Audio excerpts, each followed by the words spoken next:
Deux invités à présent qui signent ensemble La Fée assassine au Lombard. Sylvie Roge et Olivier Grenson, vous êtes à la ville comme dans ce livre des partenaires. Et c'est important de le dire, Sylvie, c'est votre premier scénario et vous l'avez proposé à votre mari. Oui, enfin, je lui ai proposé. Au départ, c'était pas vraiment comme ça que c'était conçu. Je me suis d'abord amusée à écrire. Et puis, finalement, au bout du temps, je n'étais pas du tout sûre qu'il allait être intéressé par mon scénario, puisqu'il avait quand même travaillé avec beaucoup de gens intéressants avant moi. Et donc, voilà, c'était pas du tout prémédité que ce soit pour lui, mais c'était évidemment très agréable que ce soit lui. Alors c'est votre bébé commun, on peut le dire, et c'est une histoire de famille justement que vous nous racontez, Sylvie, puisque vous nous proposez l'histoire de deux petites filles qui vont grandir bien évidemment et qui sont jumelles. On va s'intéresser non seulement à la gémellité, mais aussi en fait à un drame qui survient tout au début de ce livre et qui fait que l'une des deux va aller à rebrousse-temps raconter son histoire. Voilà, oui. Donc ça se passe au départ à Noël, un réveillon de Noël. Et effectivement, les choses tournent mal, et on le sait très vite que ça tourne mal. Après, il y aura toutes les circonstances atténuantes. Pourquoi ça s'est passé aussi mal ce jour-là, et ce qu'il s'est passé exactement, ce qui s'est dit. Olivier, qu'est-ce qui vous a plu dans ce scénario, outre le fait que ça venait de votre épouse? Moi, j'ai suivi tout le cheminement de l'écriture, un peu de loin, et en effet, sans savoir que j'allais le dessiner un jour. Donc, j'ai lu le synopsis, et puis instantanément, je lui ai dit, ce serait bien, si tu veux que quelqu'un dessine ton scénario, si tu veux le présenter à un éditeur, ce serait bien que tu fasses le découpage pour vraiment rythmer ton histoire et pour vraiment caler le timing au niveau des scènes. Et puis, à ma grande surprise, elle a fait tout ce découpage. Et en vacances, un peu pour m'amuser, je lui ai dit, je vais le dessiner, comme ça tu vas voir comment ton texte va se lier avec les images. Et donc j'ai commencé, puis je me suis plus arrêté. Et si je me suis arrêté pour terminer le 13 Mystery qui était en cours, et puis j'ai repris tout de suite son histoire. Et moi, j'étais vraiment emporté par la psychologie des personnages que je trouvais vraiment très, très cohérente. Et finalement, c'est vraiment son récit qui m'a emporté dans les dessins et dans l'enchaînement des planches. Il est question de gémellité, mais il est question aussi de la manière dont une maman n'assume pas son rôle de mère. C'est quelque chose qui vous touchait ? On devient maman, parfois pas au bon moment de sa vie, parfois ça ne tombe pas le mieux.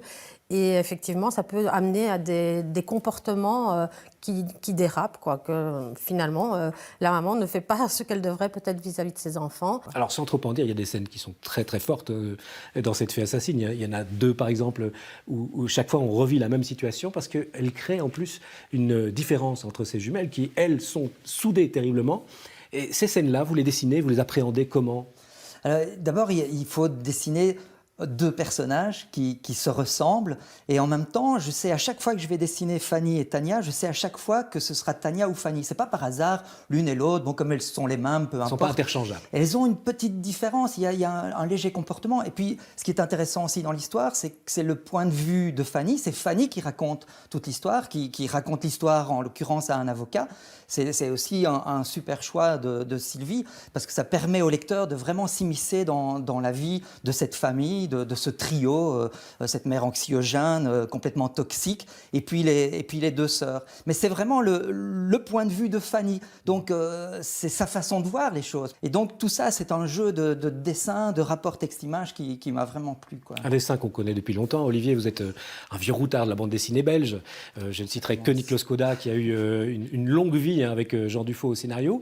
On a l'impression qu'il y a quand même un très gros changement ici dans votre dessin. Alors, là, le grand changement, c'est que je dors avec mon scénariste. C'est que j'ai mon scénariste qui est tout le temps sur mon dos. Donc, le jeu de ping-pong est vraiment intéressant parce que chaque fois que je fais un dessin, une page, un croquis, soit elle est là pour voir ce que j'ai fait parce qu'elle est impatiente, ou soit moi j'ai envie de savoir si ça colle. Bon, j'avais envie de changer aussi. Après le 13 Mystery, j'avais envie de faire le grand écart, d'arriver sur quelque chose d'autre. Je pensais le faire tout seul, mais c'était encore mieux avec Sylvie.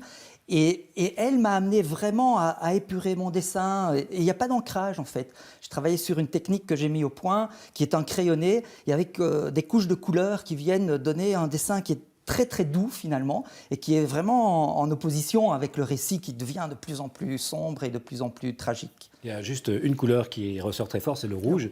Vous le vouliez? C'était votre Oui, choix aussi? absolument. Oui, oui. Je l'avais dit, soit le plus monochrome possible, mais le rouge doit être là, présent.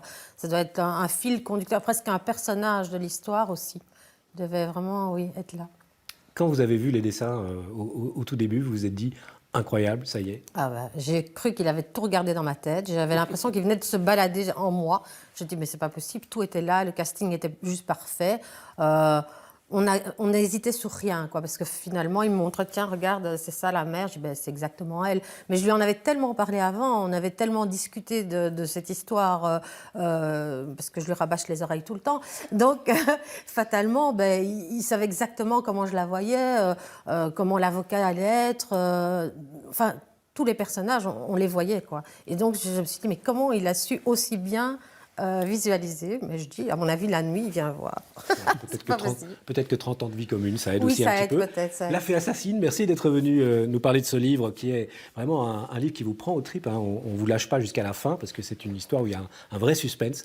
Et bravo à tous les deux. Nous, on continue l'émission avec une journaliste de la RTBF qui s'est spécialisée dans le compte Instagram de l'info et qui nous propose son conseil de lecture.